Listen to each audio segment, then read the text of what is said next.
The Georgia Historical Commission was an organization created by the U.S. state of Georgia for purposes of historic preservation. The Georgia legislature created it in February 1951 to promote an increased knowledge and understanding of the history of Georgia. Its work, including the erection of hundreds of historical markers, was accomplished during a relatively brief existence. These markers are still standing today. The impetus for the creation of the commission came from several sources as local historical societies were launching restoration projects of statewide importance. These projects often needed not only financial and technical help but a way to coordinate plans with other state projects. 3 Atlanta civic leaders lobbied for a state historical commission. Henry A. Alexander, an attorney who was appointed chairman of the first board of commissioners; Joseph Jacobs, a pharmacist; and Frank Boland, a physician who wanted a memorial for Crawford W. Long, a Georgian who was the first person to use ether as an anesthetic. Secretary of State Ben Fortson thought the project should be placed within his department, which already handled Georgia archives.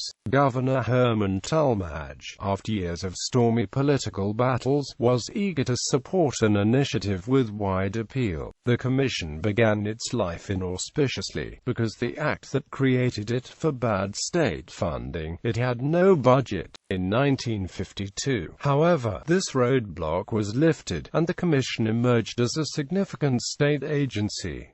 C.E. Gregory, a retired political editor of the Atlanta Journal, had been influential in the campaign to establish the commission and became its first executive secretary. He was succeeded in 1960 by his daughter, Mary Gregory Jewett, who had been the commission's staff historian. Eventually the commission had a staff of 15 and a 9-member board, headed for 15 years by Joseph B. Cumming. Such specialists as the architectural historian William R.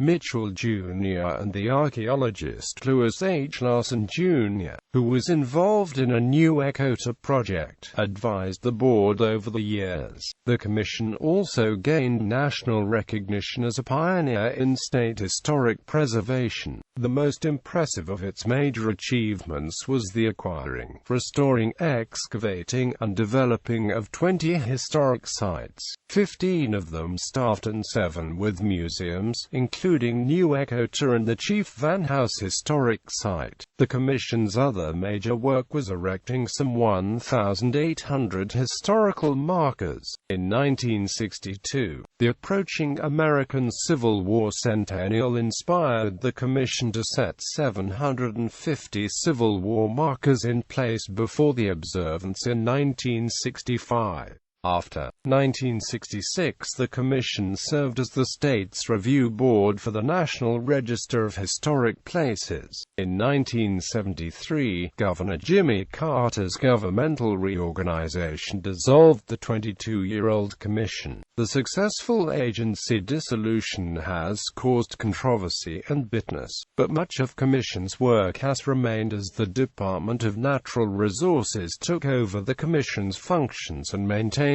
most of the sites and museums, and the Georgia Historical Society took over the marker program. The responsibility of maintaining several sites now belongs to local groups.